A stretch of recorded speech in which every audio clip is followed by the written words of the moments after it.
on remarque sur le continent africain vraiment une certaine renaissance artistique. Si vous regardez ce qui se passe au Nigeria, si vous regardez ce qui se passe en Afrique du Sud, dans le domaine de la musique, il y a de plus en plus d'intérêt sur le plan international sur les productions africaines. Vous voyez le succès que Burna Boy, qui va se produire la semaine d'après à Dakar, est en train d'avoir sur le plan international. Donc, de l'Afrique au monde entier. L'Afrique s'affirme de plus en plus avec une certaine fierté. L'Afrique est en train de faire parler de son continent avec une certaine assurance, avec une jeunesse qui est décomplexée. Et donc, on va montrer au monde qu'on est très créatif, qu'on est encore plus créatif qu'on le pense. Et je pense que l'Afrique francophone ne devrait pas rester, être en reste. Souvent, bon, l'année dernière, c'était honneur aux femmes. Cette année, le thème, c'est de l'Afrique vers le monde entier. Et d'où le From Africa to the World, donc de l'Afrique au monde entier. Donc c'est la thématique. Et comment on va manifester ça, c'est en discutant de comment on peut encore mieux faire rayonner la musique africaine, la musique sénégalaise, la musique d'Afrique francophone, parce que les anglophones ont pris quelques longueurs d'avance sur nous.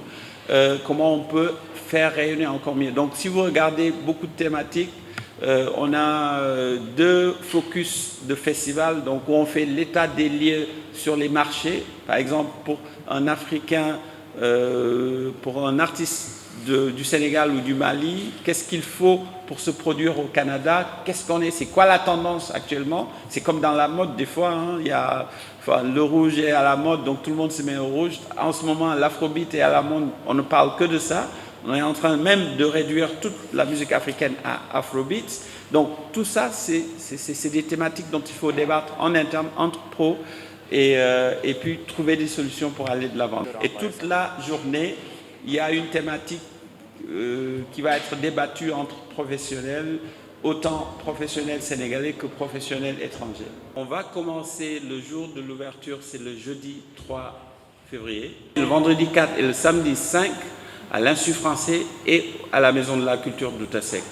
Donc la structuration de la journée est ainsi faite. Donc dans tous les salons, le matin et l'après-midi, on a des ateliers, des panels, des masterclass, des conférences. Donc ça, c'est l'aspect académique où on parle du business de la musique, où on fait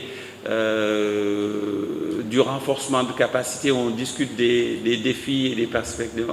Donc on a un programme de conférences qu'on va partager avec vous. Et le soir, on a les concerts à l'Institut français, pareil pour le samedi ici. Donc le soir du jeudi, si je peux rentrer dans les détails, on a comme invité spécial Cheikh Lo. Je vais m'arrêter juste par rapport à ça. Je dis toujours à mes interlocuteurs que je veux que le DMX soit multi-genre et multi-génération. Je ne cesse de le répéter parce que des fois on dit il faut programmer que des jeunes rappeurs. Non. Pour moi, le DMX doit montrer toute la palette musicale dont on dispose actuellement sur le continent, aussi bien au Sénégal, dans la sous-région et qu'ailleurs. Et pour ça, il nous faut montrer aux jeunes ce que les grands ont fait pour être là où ils sont aujourd'hui. Donc, l'année dernière, il y avait Orchestra Baobab. Cette année, l'invité spécial du DMX, c'est Cheikh Lo. Cheikh Lo sur une superbe scène, comme il le fait à l'étranger quand on le voit. Quand on voit Cheikh Lo dans les bars à Dakar, c'est pas le Cheikh Lo qu'on voit à Londres ou à Paris. C'est pas la même chose. C'est sur une scène, comment on fait une production rigoureuse sur une scène, et sur une scène de l'Institut français. Et là, on voit le vrai spectacle qui fait que Cheikh Lo fait le tour du monde. Ça, je tiens à préciser ça pour que certains jeunes artistes sachent comment tu présentes, c'est quoi la disposition, enfin la scénographie, tout ça. Donc l'invité spécial du DMX 22, ce sera Cheikh Ndigal Lo. Et avant Cheikh Ndigal Lo, nous aurons un ami à moi qui est camerounais, et qui est un homme orchestre. Et ça va être très intéressant pour beaucoup de musiciens ici, beaucoup d'instrumentalistes. Il joue de la guitare, mais c'est comme si En le regardant, tu as 20 personnes qui jouent avec lui. Il s'appelle Muntu Valdo, il est du Cameroun, il vit à Londres actuellement. Je lui avais promis il y a longtemps de l'inviter à Dakar. Je pense que cette année, ça fait l'occasion de le faire venir.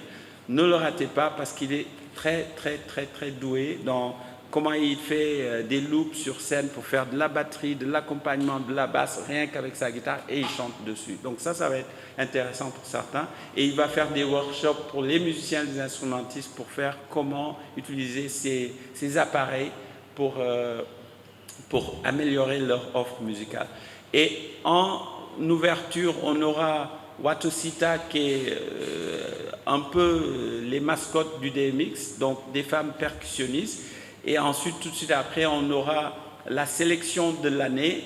C'est un nouveau groupe qui s'est formé, et c'est la rencontre de deux jeunes issus des cultures urbaines à Dakar, donc nommément Mami Victory, qui pour moi est la reine du hip-hop sénégalais, et Defa, que beaucoup de gens ne connaissent pas, mais qui était la deuxième partie du groupe Rafa, donc Rama et Defa. Et elles ont monté un duo pour créer une offre musicale nouvelle qui s'inscrit dans un ancrage culturel musical sénégalais, mais qui s'ouvre à l'extérieur et les tendances musicales qu'on a de l'Afrique du Sud, du Nigeria ou d'autres parties du monde. Donc, le groupe s'appelle Def Mama Def, donc Defa et Mami Victory. Watosita, Def Mama Def, Muntu Valdo et Cherlo pour l'ouverture. Et le lendemain, sur la même petite scène du vidéo, du restaurant, pour les showcases, nous aurons un petit groupe du Mali qui s'appelle Sahel Roots. C'est deux jeunes Maliens qui vont prendre la route pour venir, parce qu'on sait tous que le Mali est en mode embargo, où les vols ne vont pas à Bamako en ce moment. Ils nous ont rencontré justement Camille au Burkina il y a une semaine dans un autre salon qui se tenait au Burkina. Et quand elle m'a envoyé les vidéos, j'ai dit, tiens, eux, on les programme tout de suite pour le DMX 22. Et ils ont dit, quel que soit Alpha, on va prendre la route pour venir au DMX. Donc ça, c'est Sahel Roots. Et le vendredi, on va avoir une soirée très cultures urbaines avec Sister LB et Anti-Razors. Donc Sister LB, rappeuse sénégalaise. Anti-Razor nous vient du Nigeria, c'est l'une des rappeuses les plus en vogue en ce moment au Nigeria, pour justement cocher cette case panafricaine. Et on aura en live Alassane, qui est un jeune artiste qui nous vient de Rufisque et de Thiès, où son label est basé, qui a beaucoup de talent. Et on aura en clôture de la soirée du vendredi la jeune Maïna, qu'on connaît tous, qui est de Saint-Louis, mais qui aussi est une star qui est en train de monter au niveau international. Donc ça, c'est pour le jeudi et le vendredi. Et samedi, ici à Doutasek, on va faire le côté festival. Donc les 2 premiers jours, c'est le showcase et les rencontres professionnelles. Et le 3e jour, c'est le côté DMX Fest, DMX Festival.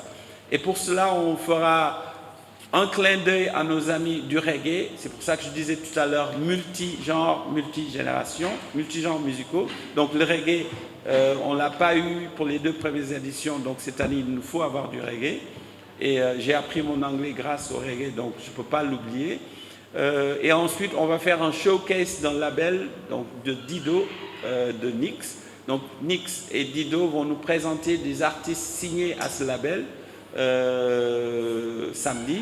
Et on va finir en tête d'affiche avec une des stars montantes qui n'a pas gagné le prix RFI cette année, mais qui était pour moi le gagnant vrai du prix RFI, et c'est H de Bess. Donc tête d'affiche H de Bess, Dido en showcase et Reggae Vibes. Donc ça, c'est pour le samedi. On a une forte délégation italienne et un DJ et journaliste qui s'appelle DJ Halab, qui est aussi journaliste à la RAI, qui nous fera un DJ set et qui fera une résidence au Sénégal. Donc voilà un petit peu pour le programme du samedi, du vendredi et du jeudi, le jour d'ouverture.